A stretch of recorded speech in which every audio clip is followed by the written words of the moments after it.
Welcome back to Hulk 2003. Banner has transformed into the Hulk. With the gamma detection system shut down, you can now do battle without endangering the hostage. Betty Ross Barry Ross. Oh, Betty sorry, Ross, Barry Ross. yeah, Level their punctuation. defenses and smash your way to rescue her. It's like I can barely see that period after Barry Ross. Welcome back to how to base a video game based off a boring movie. Remember this is not base, this is a sequel. Sorry, how to make a video game sequel to a boring movie.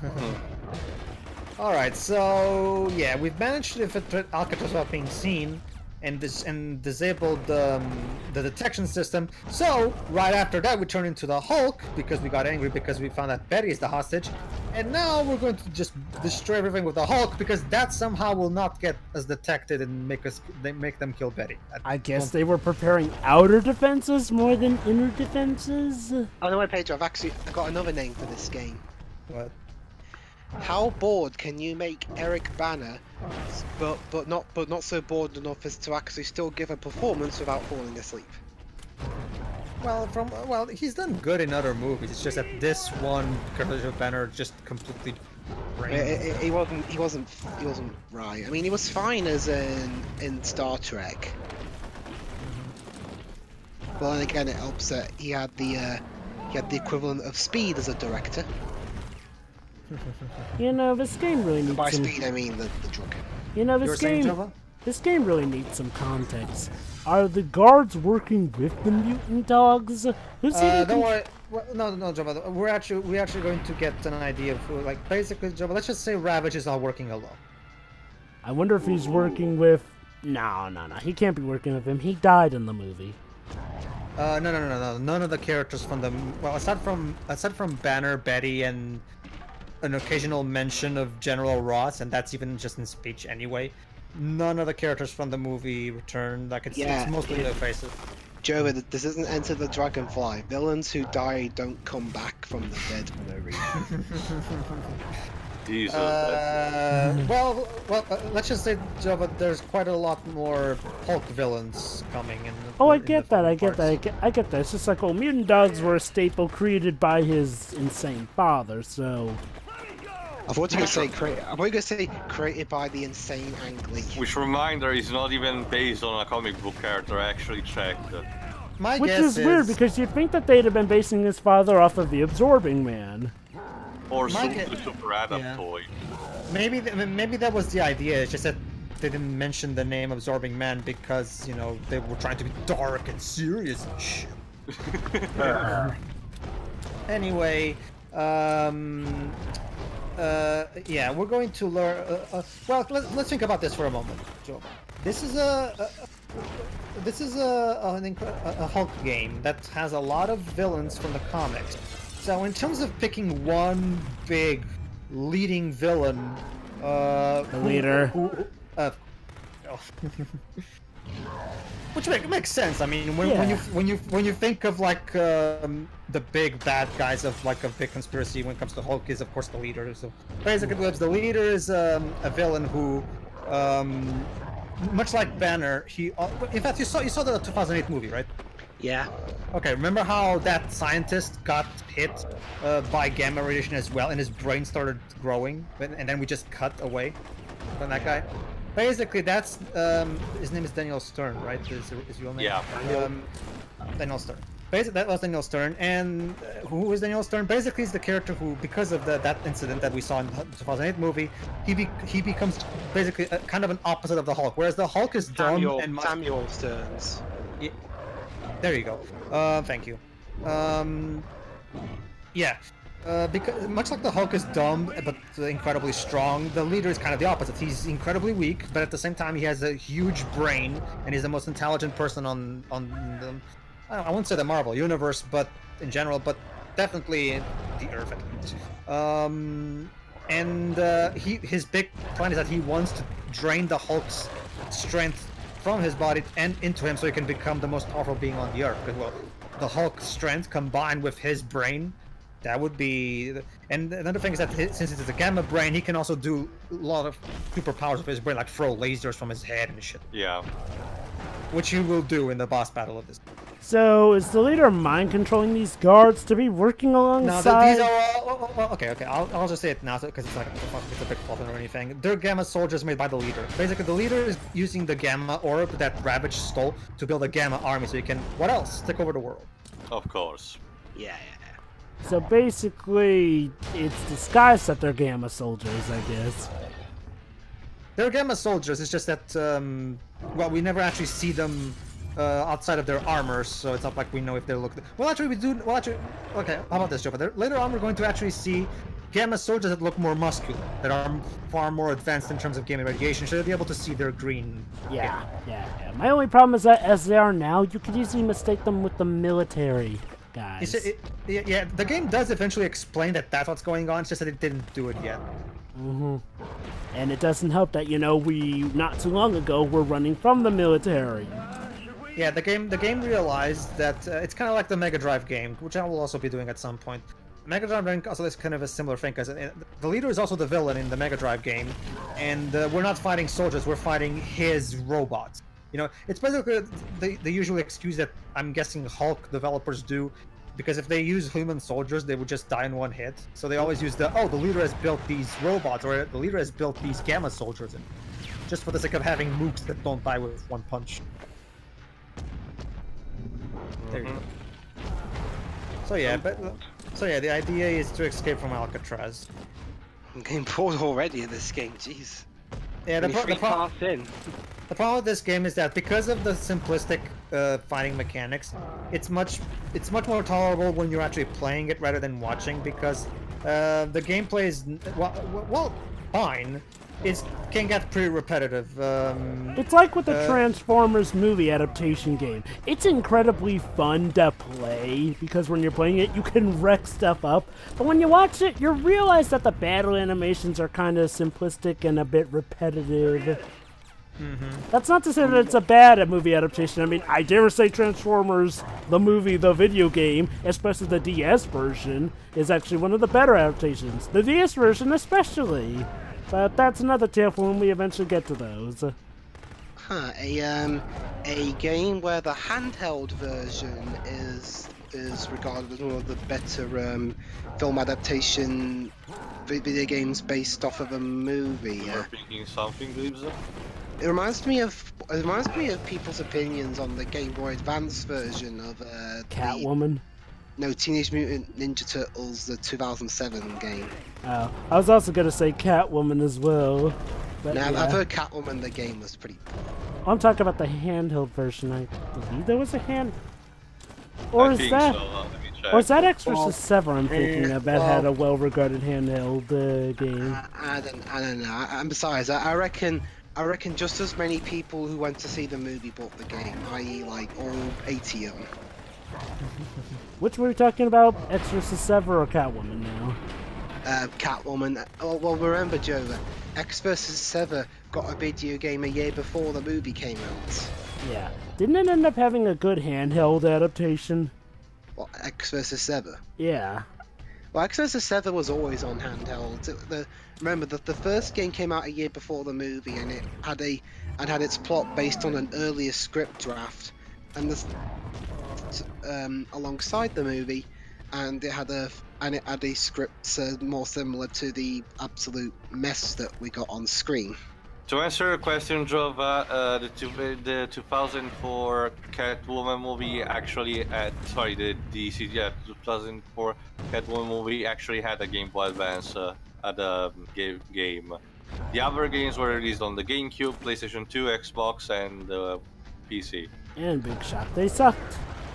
I mean, funnily enough, the Teenage Mutant Ninja Turtles 2007 game, the GBA version actually got its own Wikipedia page for some reason. But yeah, Dwibs also is right. The Game Boy version is the one that's having the most, the highest score, 61 on Metacritic, as opposed to 45 or 46, like the others. I was excellent when we talked about the Game Boy Advance. Whatever. The point is, even IGN give it a 6.5 out of 10, for example. Actually, gave TMNT 8.5. No, it's IGN, so I don't even bother that much. Well, most of them gave it, actually. Yeah, what? So I'm guessing It was like the soldier was whispering, yeah, we get it, you're angry. Well, that's the thing. Oh, yeah, that's a good thing. That's a probably good most point. people's opinions of both movies. Honestly, it would have been refreshing if the soldiers actually had some more banter. I know, right? It's like, you know, for as much flack as I gave games like Crash of the Titans and especially Mind Over Mutant, I will give it this, that the Mook banter dialogue is actually well varied and whatnot. I mean, it doesn't. Those games are also made by Radical Entertainment, right? Yeah. Okay. One thing we have to remember, again, with Crash of the Titans, the main thing people hate mainly was the design changes. Yeah, the redesign was god-awful. Sorry, I'm not even gonna bother being objective. Yeah, agreed, those were terrible. I've heard out of the two new Crash games, I've heard Crash of the Titans wasn't that bad, it was just Mind Over Mutant. Yeah. Crash of the Titans, while divisive at worst, for the most part, it wasn't, regarded as the abomination that Mind Over Mutant was. I mean, okay, except in the looks department. I am one of the many people who hated the new look that Crash of the Titans presented. But in terms of voice directing, the script, the story, doing stuff different, heck, even some of the gameplay, I actually kind of liked it. And then Mind Over Mutant came and ruined everything.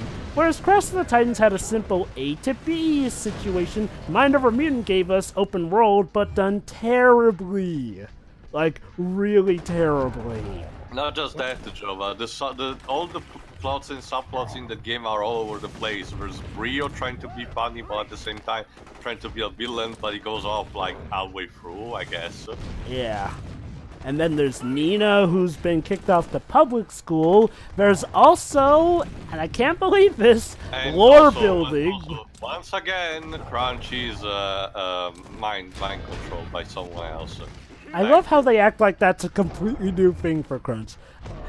Crunch has become essentially what Knuckles is for the Sonic franchise. Crunch was the one that debuted in Wrath of Cortex, wasn't it? Yeah, it did. Yeah. The idea was it would have been another enemy that later on would have become a recurring, good character companion to Crash and Coco. Hold on, too. There you go, Joe. But there are those Gamma soldiers are further advanced. Oh, the one that look like Ben 10 characters. Yeah. so basically, Joe, but these are the same soldiers, but more advanced in their mutation. How nice. And later on, we're actually going to fight. Well, not in this part. It's in the part after this, if I remember correctly. We're going to fight a certain other villain from the comics that you guys might remember, who is also a Gamma soldier, looking for Riker. All right. This should be interesting. There you go. Let's continue without saving. Because fuck the police. You've broken your way through to the Alcatraz substructure. Ravage has used the power of the orb to create gamma-powered mutants to face you. Time is running out. Find Betty and the orb. If you really want to get Hulk off your tail, why don't you just mutate Betty with the orb and then have her face against Hulk? I mean, heck, it's interesting you say that, Joe, because that's kind of their plan. They're going to try to gamma poison Betty. Why hasn't he done that already? Because Marvel was planning to do so on their own. Well, no. What I mean is, like, well, in the context of the story, what's stopping him from doing it to her earlier? I'm because guessing. Pawn villain stupidity. I mean, Lord knows, it happened at least twice in the Marvel comics. Once when she got turned into Gamma Harpy, and the second time with the Red She-Hulk. Jesus. And, I forget, did she and Bruce have a son at some point who's now the current Hulk, or is that... He did had one, remember, during the events of Planet Hulk, but I don't ever remember what happened after that. I actually really liked how, correct me if I'm wrong, maybe that was also taken from a different continuity of the comics. I don't know, it's been a long time for me, you have to understand. In the 90s animated series, they made, I think it was his sister or his cousin, I forgot which it was. Yeah, it was a cousin? Okay. It was Banner's female cousin who became She-Hulk.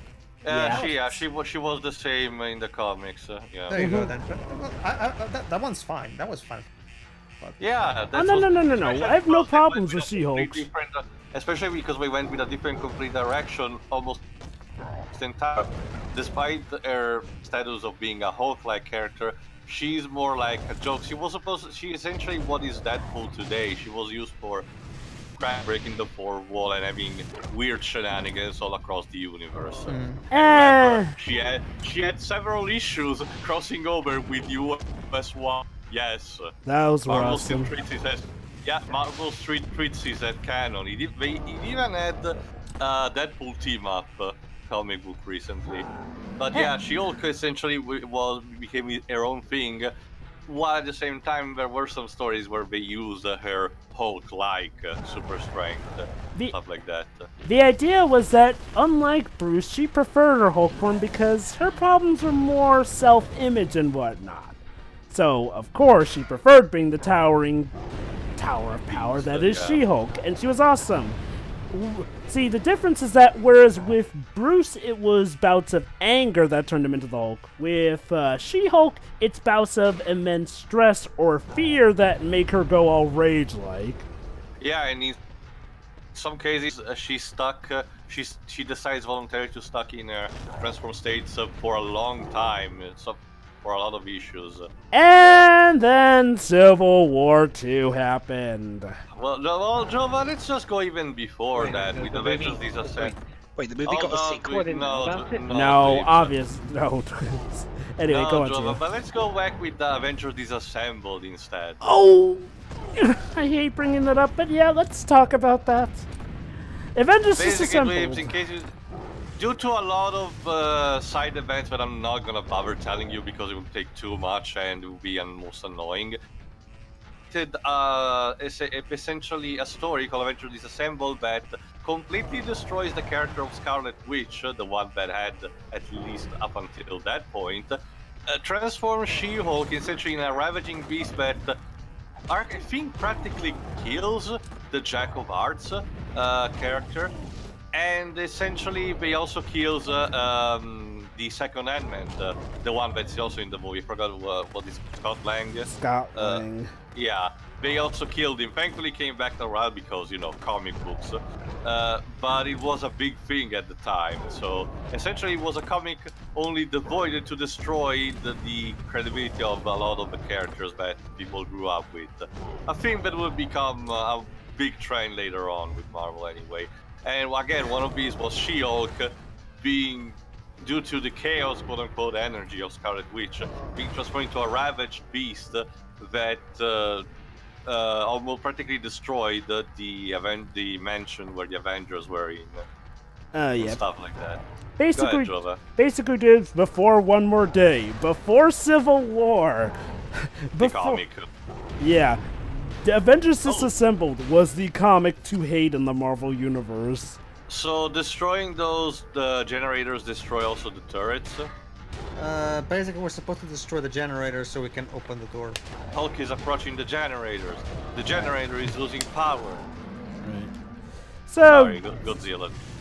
So yeah, Avengers Disassembled happened, and yeah, that was stupid. Eventually time came to pass, Vision came back. Oh yeah, that's right, Vision was... Yeah, Vision died in that comic as well. And then, Civil War II happened. Okay, long story short, War Machine is dead because he's a black guy. I mean, I know that's not the story reason, but, considering Civil War's history with black guys... Civil War 2 was made as... It's not that old as a comic. Has been made in this time where Marvel is so focused on pandering to the Tumblr audience and doing social commentary and political statements, instead of, talking about the fucking characters. Not to mention the fact that it was clearly made to capitalize off of the fact that Civil War was getting a movie. So, basically, Marvel saw that War Machine gets hurt in the movie. I guess they assume he died because he gets killed by the most stupid of reasonings in an explosion that also mutates She-Hulk. Oh, by the way, the Hulk gets killed in Civil War 2. I still don't understand how to this day, Joe Quesada is still... Not just that, Pedro, while he's still a big problem There's also the other guy, I forgot what he's called. We talked about him already, but yeah. Ike Perlmutter. Yeah, Perlmutter. He's the guy who's responsible for everything we hate about Marvel, including One More Day, Civil War, the roster of Marvel vs. Capcom Infinite, and the X-Men ban. Hold on. Oh, I think it's just a level. Basically, it's like putting Frank Miller in charge of DC. Good. Anyway.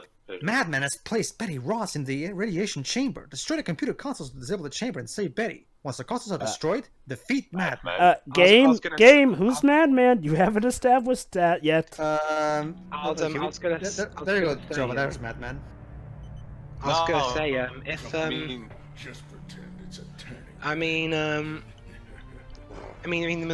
I'll be honest, the more I think of the Civil War movie, the less fond I am of that, but I'm guessing that even with the movie's faults, it's still better than its source material. By far. Wait, I like. There's not even a contest to dream, so. You guys don't remember Madman? Yeah, I know. It's just that he's way too obscure. I know. Yeah. Basically, he's the leader's brother.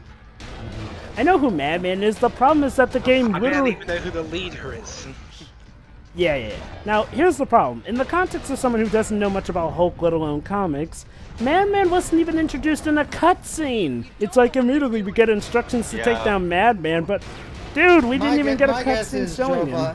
It's there for the Hulk comic book fans who know. No. Look, I'd be fine with that. The problem is his introduction from the starting gate. We're told, take down Madman before he's even shown or mentioned in the game. That's lazy. At least have a cutscene showing him off, you schmucks. Well, Flux gets an introduction if he helps you. Yeah, that's what I don't understand. It's inconsistent. Yeah. It's like how with the original Teenage Mutant Ninja Turtles, they sort of got the episodes out of order. So you had this episode. Which is what happened in my country, Jova. It's funny you mentioned that. Yeah, like basically you had episodes mentioning stuff like Baxter Brown before he was even showing up. We never knew actually what the pilot was and the ending were up until we actually had to look up on the internet. True, they could have been recognizable due to certain facts, but the problem is the network didn't give so much of a fuck in order to in what order broadcast things, and the kids were too late, or did not have the means to actually look up, or were too lazy. So essentially, we got bamboozled for so many years. I'm sorry. Yeah, just die. Oh, I'm down.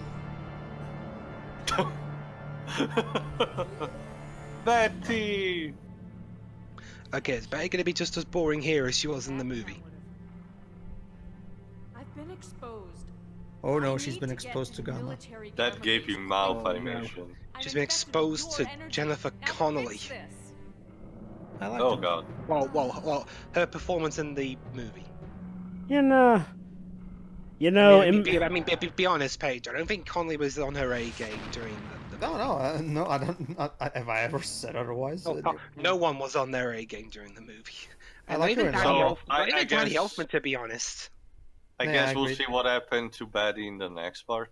I liked her in Labyrinth. Anyway, no, it's not that much too. Basically, she's been exposed, and she asked, I need to get to the Gamma research facility. Basically, they're gonna get her to her dad so her scientists can basically take all the Gamma out of her body. So, sorry, don't worry, there will be no She-Hulks in this game. All right then. Wouldn't want something that awesome, now would we? Well, considering it would be Betty to be the She-Hulk, I'm guessing it's probably for the best. Ultimate Marvel did that. Okay. And that's another story. Ultimate Marvel, so I know. That's a completely other story of cringe. See you, everybody.